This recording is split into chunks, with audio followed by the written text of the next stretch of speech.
बहुत समय पहले की बात है। एक छोटे से गांव में एक गरीब किसान रहता था जिसका नाम था रामदास। वो इतना गरीब था कि उसके पास खेती के नाम पर बस एक छोटा सा खेत था, जो मुश्किल से 2 वक्त की रोटी उगा पाता। उसके पास एक मरियल बैल था, जो लंगड़ाता हुआ चलता और काम करने में आलसी था। इसके अलावा उसके पास एक बूढ़ी गाय भी थी, जो बहुत कम दूध देती थी। रामदास अपनी इकलौती बेटी कोमल के साथ किसी तरह जीवन गुजार रहा था। रामदास की पत्नी सीता का कुछ समय पहले ही एक गंभीर बीमारी में मृत्यु हो गई थी। सीता की मृत्यु के बाद अब कोमल ही पूरे घर को संभालती थी। वो बेहद सुंदर, होशियार और नम्र स्वभाव की लड़की थी। गांव के सारे लोग उसे प्यार करते थे, और रामदास तो उसकी मुस्कान देखकर ही सारे दुख भूल जाता था। वो अक्सर कहता, बेटी, तू मेरी आंखों की रोशनी है, तेरे बिना ये जीवन सूना है। एक दिन रामदास ने अपने मरियल बैल पर कुछ धान की बोरियां लाद दी और कोमल से बोला, प्यारी बेटी, मैं बाजार जा रहा हूं। आज फसल की कुछ बोरियां बेचकर शाम तक लौटूंगा। तुम उदास मत होना, घर पर आराम करना और खाना खा लेना। अगर सब बिक गया तो तेरे लिए कोई अच्छी साड़ी या गहना लाऊंगा। कोमल ने चिंता से कहा, बापू, बाजार में ठग बहुत हैं। सावधान रहना और जल्दी लौट आना। मैं खाना बनाकर आपका इंतजार करूंगी। रामदास ने सहमति जताते हुए कहा, ठीक है बेटी, मैं तुम्हारी बात का ध्यान रखूंगा। इसके बाद रामदास ने बैल को हाँकते हुए बाजार की ओर प्रस्थान किया। बाजार पहुंचकर वो एक कोने में खड़ा हो गया और आवाज लगाने लगा, ताजी धान की बोरियां ले लो, सस्ते दाम में। काफी देर इंतजार के बाद एक धनी सेठ वहां आया। सेठ की नजर रामदास पर पड़ी। वो मन ही मन सोचा, यह बूढ़ा, गरीब और सीधा साधा लगता है, इसे आसानी से ठगा जा सकता है। सेठ बोला, ए बूढ़े, सारी बोरियां बेचनी है क्या? रामदास ने उत्साह से कहा, हाँ सेठ जी, बिल्कुल। कीमत क्या देंगे? सेठ ने मुस्कुराते हुए कहा, तुम ही बताओ। रामदास ने कहा, 2 चांदी के सिक्के। सेठ हंसते हुए बोला, ये तो बहुत महंगा है, इन सब के लिए एक सिक्का ही काफी है। और हाँ, साथ ही मेरी एक शर्त भी है कि बोरियां जिस हाल में हैं उसी हाल में बेचोगे। रामदास ने सोचा, गरीबी में क्या एतराज, बोला, ठीक है, मंजूर है। सेठ ने एक चांदी का सिक्का दिया और कहा, अब मेरे पीछे चलो। रामदास बैल हाँकता हुआ उसके पीछे चला। सेठ के बड़े आंगन में पहुंचकर रामदास ने बोरियां उतारनी शुरू की। सेठ चिल्लाया, अरे क्या कर रहे हो? रामदास बोला, बोरियां उतार रहा हूं, बैल लेकर जाऊंगा। सेठ हंसकर बोला, अरे बेवकूफ, क्या तुझे सौदे की शर्त याद नहीं जो तूने धान की बोरियां बेचते समय मुझसे मंजूर की थी? रामदास घबराते हुए बोला, कैसी शर्त सेठ जी, मैं कुछ समझा नहीं। मैंने तो आपको 1 चांदी के सिक्के के बदले सारी धान की बोरियां बेची हैं। सेठ ने गुस्से में कहा, सारी बोरियां ही नहीं, बल्कि 1 चांदी के सिक्के के बदले में तूने मुझे अपना बैल भी बेचा है। क्या तूने इस शर्त पर धान की बोरियां बेचना नहीं स्वीकारा था कि बोरियां जिस हालत में हैं उसी हालत में बेचेगा? क्योंकि सभी धान की बोरियां बैल पर लदी हैं, इसलिए ये बैल भी मेरा है। तुझे अपनी कीमत मिल चुकी है, इसीलिए इसी वक्त यहां से चलता बन। असल बात समझ में आते ही किसान रोते गड़गड़ाने हुए कहने लगा, नहीं सेठ जी, ऐसा मत करिए, मैं बहुत गरीब हूं। लेकिन सेठ ने आस पड़ोस वालों को बुलाया और कहा, देख लो भाइयों, इस बूढ़े किसान की चालाकी, पहले सौदा किया और अब मुकर रहा है। लोगों ने सेठ का पक्ष लिया, लेकिन फिर भी किसान बैल छोड़कर जाने को तैयार ही नहीं हो रहा था। लोगों ने सेठ को सुझाव दिया कि इसे मुखिया के पास लेकर चलो। लोगों के कहने पर सेठ ने किसान को मुखिया के पास ले गया, जो कि उसका घनिष्ठ मित्र था, और उसने उसे सारा किस्सा कह सुनाया। सारी बात सुनकर मुखिया ने अपने मित्र के पक्ष में ही फैसला सुनाया। किसान को अपने माल की पूरी कीमत मिल चुकी है और उसने स्वयं ग्राहक की शर्त मानी है, इसलिए दोष उसी का है। अब बैल पर उसका कोई अधिकार नहीं है। रामदास को मुखिया के पक्षपात पूर्ण फैसले के कारण न्याय नहीं मिला। वो रोता हुआ घर लौटा। कोमल ने अपने पिता की ऐसी हालत देखकर घबराते हुए पूछा, बापू, क्या हुआ? तुम्हारी आंखों में आंसू क्यों? सब खैरियत तो है ना? रामदास ने रोते हुए कहा, क्या बताऊं बेटी, हमारे तो भाग्य ही फूटे हैं। वैसे भी हमारे पास धन के रूप में कुछ नहीं था, आज हमारा बैल भी हमसे छिन गया। इसके बाद उसने कोमल से सारी आपबीती कह सुनाई। कोमल ने दिलासा देते हुए कहा, चिंता मत करो बापू, भगवान सब ठीक करेंगे। उनके घर देर है पर अंधेर नहीं। दोनों ने खाना खाया और सो गए। लेकिन अगले दिन रामदास बीमार पड़ गया और चारपाई से न उठ सका। अपने पिता की हालत देखकर कोमल बोली, बापू, आज मैं बाजार जाऊंगी।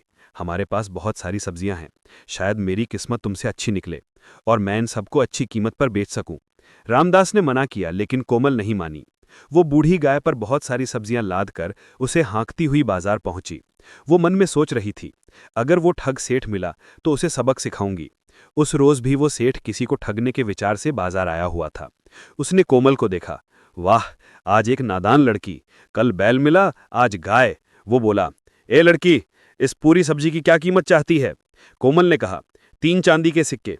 सेठ में मोलभाव किया और 2 चांदी के सिक्के में बात पक्की हो गई। तभी सेठ ने एक शर्त रखते हुए बोला, लेकिन तुम्हें सब्जियां जिस हालत में हैं उसी हालत में बेचनी होंगी। क्या तुम्हें मंजूर है? सेठ की बात सुनकर चालाक कोमल सोचने लगी, इसका मतलब ये वही बेईमान सेठ है। आज इसकी खैर नहीं, ऐसा बदला लूंगी कि जीवन भर याद रखेगा। सेठ बोला, ए लड़की, जल्दी जवाब दो, मेरे पास फालतू वक्त नहीं है। कोमल मुस्कुराई और बोली, ठीक है सेठ जी, बेच दूंगी, लेकिन मेरी भी एक शर्त है कि आप भी मुझे पैसे उसी हालत में देंगे जिस हालत में वे होंगे। कोमल की बात सुनकर सेठ ने मन ही मन खुश होते हुए उसकी शर्त मंजूर कर ली।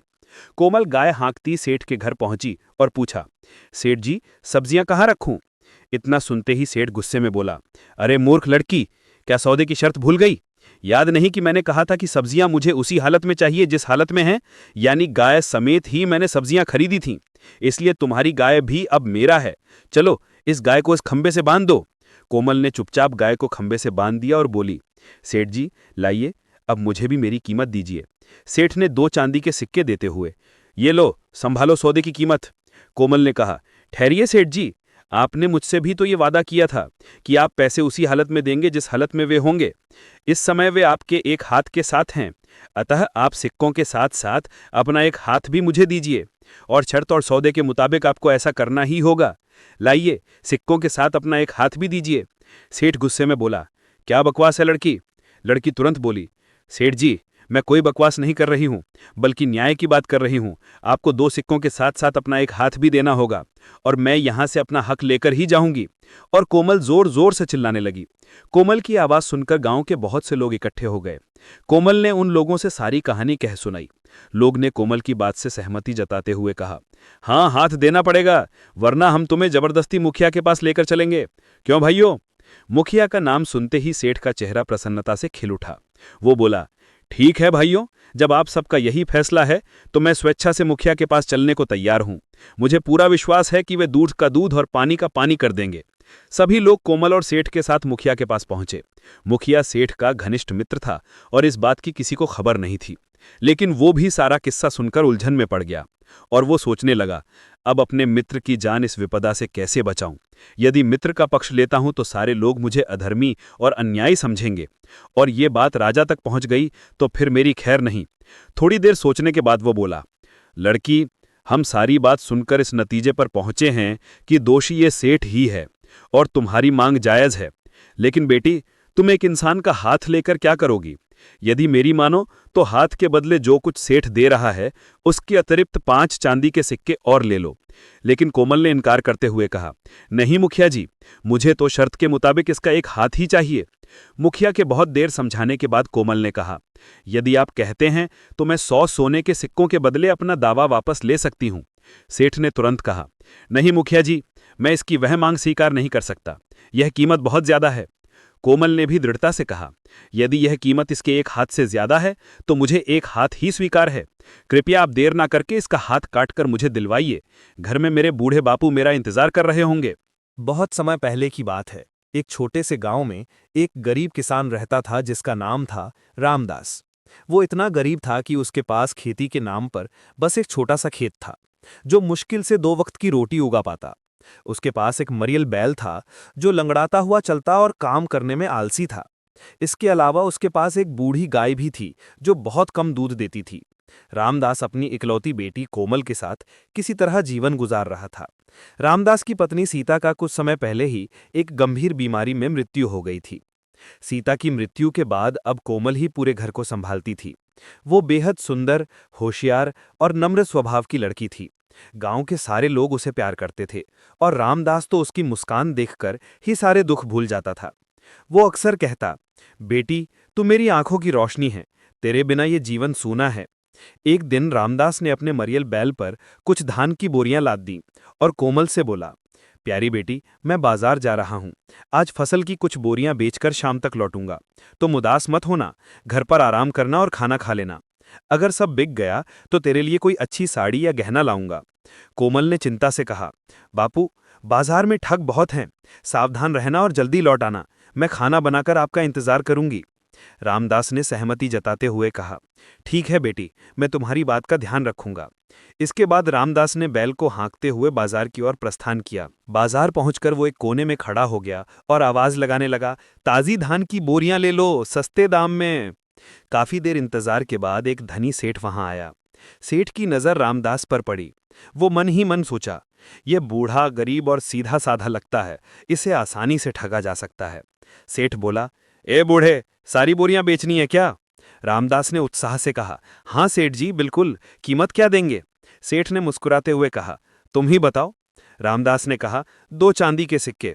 सेठ हंसते हुए बोला, ये तो बहुत महंगा है, इन सब के लिए एक सिक्का ही काफी है। और हाँ, साथ ही मेरी एक शर्त भी है कि बोरियां जिस हाल में हैं उसी हाल में बेचोगे। रामदास ने सोचा, गरीबी में क्या एतराज? बोला, ठीक है, मंजूर है। सेठ ने एक चांदी का सिक्का दिया और कहा, अब मेरे पीछे चलो। रामदास बैल हाँकता हुआ उसके पीछे चला। सेठ के बड़े आंगन में पहुंचकर रामदास ने बोरियां उतारनी शुरू की। सेठ चिल्लाया, अरे क्या कर रहे हो? रामदास बोला, बोरियां उतार रहा हूं, बैल लेकर जाऊंगा। सेठ हंसकर बोला, अरे बेवकूफ, क्या तुझे सौदे की शर्त याद नहीं जो तूने धान की बोरियां बेचते समय मुझसे मंजूर की थी? रामदास घबराते हुए बोला, कैसी शर्त सेठ जी, मैं कुछ समझा नहीं। मैंने तो आपको एक चांदी के सिक्के के बदले सारी धान की बोरियां बेची हैं। सेठ ने गुस्से में कहा, सारी बोरियां ही नहीं, बल्कि एक चांदी के सिक्के के बदले में तूने मुझे अपना बैल भी बेचा है। क्या तूने इस शर्त पर धान की बोरियां बेचना नहीं स्वीकारा था कि बोरियां जिस हालत में हैं उसी हालत में बेचेगा? क्योंकि सभी धान की बोरियां बैल पर लदी हैं, इसलिए ये बैल भी मेरा है। तुझे अपनी कीमत मिल चुकी है, इसीलिए इसी वक्त यहां से चलता बन। असल बात समझ में आते ही किसान रोते गड़गड़ाने हुए कहने लगा, नहीं सेठ जी, ऐसा मत करिए, मैं बहुत गरीब हूं।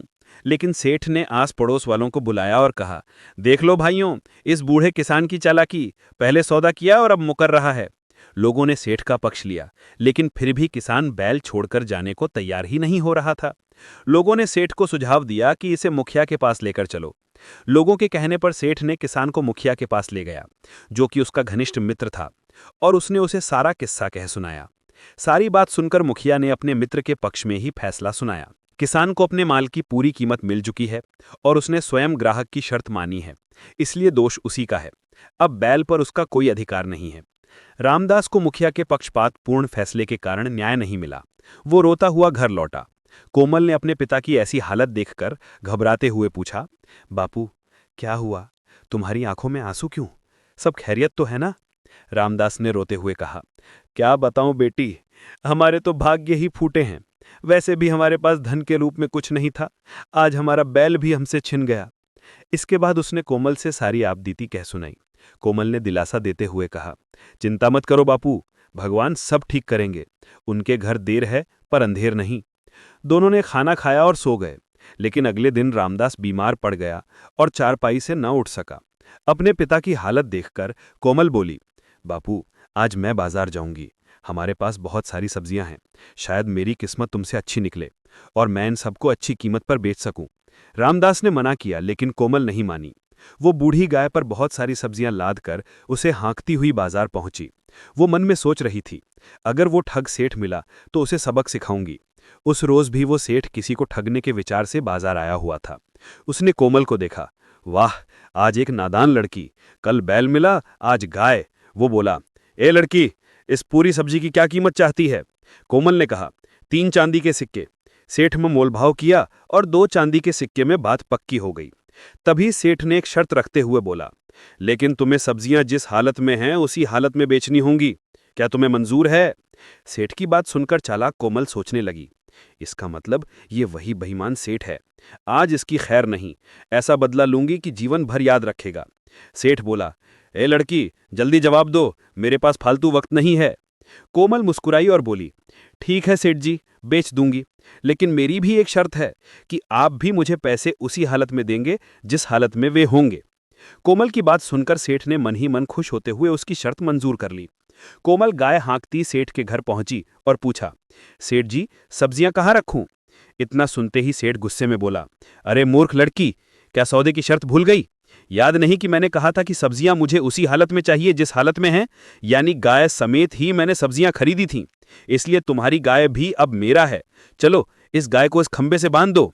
कोमल ने चुपचाप गाय को खंबे से बांध दिया और बोली, सेठ जी, लाइए, अब मुझे भी मेरी कीमत दीजिए। सेठ ने 2 चांदी के सिक्के देते हुए, ये लो, संभालो सौदे की कीमत। कोमल ने कहा, ठहरिए सेठ जी, आपने मुझसे भी तो ये वादा किया था कि आप पैसे उसी हालत में देंगे जिस हालत में वे होंगे। इस समय वे आपके एक हाथ के साथ हैं, अतः आप सिक्कों के साथ साथ अपना एक हाथ भी मुझे दीजिए, और शर्त और सौदे के मुताबिक आपको ऐसा करना ही होगा। लाइए, सिक्कों के साथ अपना एक हाथ भी दीजिए। सेठ गुस्से में बोला, क्या बकवास है लड़की? लड़की तुरंत बोली, सेठ जी, मैं कोई बकवास नहीं कर रही हूं, बल्कि न्याय की बात कर रही हूं। आपको 2 सिक्कों के साथ साथ अपना एक हाथ भी देना होगा, और मैं यहां से अपना हक लेकर ही जाऊंगी। और कोमल जोर जोर से चिल्लाने लगी। कोमल की आवाज सुनकर गांव के बहुत से लोग इकट्ठे हो गए। कोमल ने उन लोगों से सारी कहानी कह सुनाई। लोग ने कोमल की बात से सहमति जताते हुए कहा, हाँ, हाथ देना पड़ेगा, वरना हम तुम्हें जबरदस्ती मुखिया के पास लेकर चलेंगे। क्यों भाइयों? मुखिया का नाम सुनते ही सेठ का चेहरा प्रसन्नता से खिल उठा। वो बोला, ठीक है भाइयों, जब आप सबका यही फैसला है तो मैं स्वेच्छा से मुखिया के पास चलने को तैयार हूं। मुझे पूरा विश्वास है कि वे दूध का दूध और पानी का पानी कर देंगे। सभी लोग कोमल और सेठ के साथ मुखिया के पास पहुंचे। मुखिया सेठ का घनिष्ठ मित्र था और इस बात की किसी को खबर नहीं थी, लेकिन वो भी सारा किस्सा सुनकर उलझन में पड़ गया और वो सोचने लगा, अब अपने मित्र की जान इस विपदा से कैसे बचाऊं? यदि मित्र का पक्ष लेता हूं तो सारे लोग मुझे अधर्मी और अन्यायी समझेंगे, और ये बात राजा तक पहुंच गई तो फिर मेरी खैर नहीं। थोड़ी देर सोचने के बाद वो बोला, लड़की, हम सारी बात सुनकर इस नतीजे पर पहुंचे हैं कि दोषी ये सेठ ही है और तुम्हारी मांग जायज है। लेकिन बेटी, तुम एक इंसान का हाथ लेकर क्या करोगी? यदि मेरी मानो